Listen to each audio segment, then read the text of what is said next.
My story tonight, it's about married men trying to make themselves always look like the victim.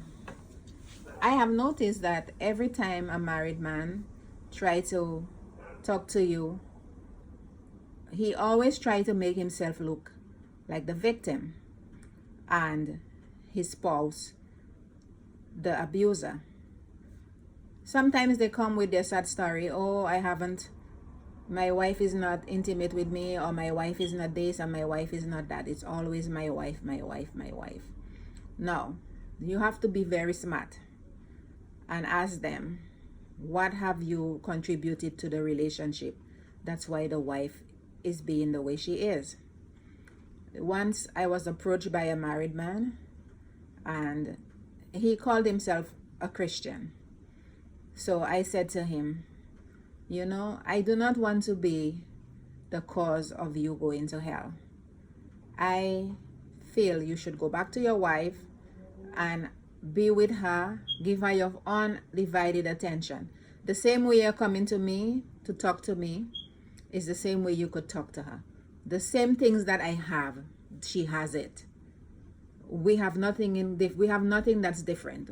Both of us have women, and we have the same thing. We may have different shapes and sizes, but we are blessed with the same things. The reason why I don't date married men, I am a very jealous woman. I am a very blessed woman. I am a princess because my father is the King of Kings. And because I feel that I am so important, and I believe that I am so important, I do not share with anyone. I do not share my spouses. I do not share my boyfriends. I do not share anybody that is with me. Because if my spouse or my partner feel that he could go out there to find somebody else, my belief is because I am lacking something, that's why he had to go out there and get it. So if he leaves and go out there for it, then I believe he should stay out there, because the reason that sent him out there, when he comes back to me, it is still going to be that way. A cheater will always be a cheater. So back to the married men. A good woman, a good single woman, and a virtuous woman would not allow herself to be abused by somebody else's husband. The reason why I said abuse is by giving her body freely to another man. Remember, our body is the temple of the Lord Jesus Christ, and you should not allow any unclean things to enter your body. That's why I say such things. A married man to me is like an unclean thing. He is married for better or for worse, in sickness and in health, until death do him part.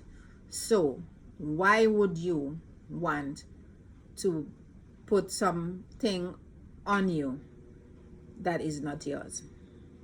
It's like you are wearing somebody else's clothes and you have to give it back. You cannot have him 24/7. He'll come to you, but he has to go back home. He can never spend the night out from his home, because he does not belong with you. He belongs with her. Or vice versa. She does not belong to you. She belongs to him. That's the reason why, if I feel, since I'm single and I have to be alone in my house all the time, I feel having a married man is like I'm single. So I can do bad by myself. So my advice to you all ladies out there that come to me and say, I have a married man, I feel sorry for you. The reason why I feel sorry for you, I believe you have a low self-esteem. You should find your own husband.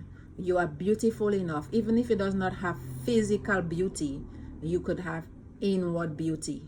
That's why most times when women go out there and take somebody else's husband, haven't you not noticed the character of the people that take other people's husband? They are willing to fight with you. They are willing to argue. They are willing to fuss. They are willing to go through the extra length. because they have no character. My thing is, you should give yourself a little more respect, love yourself a little more, cherish yourself some more before you can go out there and love someone else. So if you have that kind of love for yourself, then you will have that respect for yourself, and then you can be able to respect someone else. So try not to go out there and invest in a relationship that is not yours. Try to invest in something that is yours. It's like you have the money to afford to pay for a mortgage. Instead of paying for a mortgage, you would rather go out there and pay a rent. Take the same money you have for the rent, if you can afford to pay for a mortgage, and buy a house. It's the same thing in a relationship with a married man. Try to invest in a single man. Try to have a relationship with someone that you can have a future with, rather than going out there to someone that you have no future with. He's never gonna be yours. He will forever make excuses, because most of them, they invest in some finances. They have their investment in homes that are not theirs because it's tied up in that same relationship, and they will keep telling you, oh, I'm going to leave her, I'm going to leave her, I'm going to leave her, because every time they tell you that, they know that you're stupid enough to believe that they're going to leave that person for you. But it's because they are not able to. If they leave, they're thinking of all the things that they have to pay if they get out of that relationship. So my advice to you, as I keep saying, try to find someone for yourself. Give yourself a little more love and respect, and try to have what is yours. I have never been in a relationship with a married man, thank God, because I don't believe in, as I say, sharing with anyone. So take my advice. It might be my stupid advice, but I feel you should try to listen to good advice and invest in you, love you, enjoy what God have given you, this physical beauty. If you do not have this physical beauty, then try to invest in the outer beauty, in the inner beauty. You can find it somewhere deep inside. You have that inner beauty. This is my advice to you. This is Jen again. This is you could find me on YouTube. My name there is Jen Fontaine. Please don't forget to like and subscribe to my YouTube channel. Have a good evening.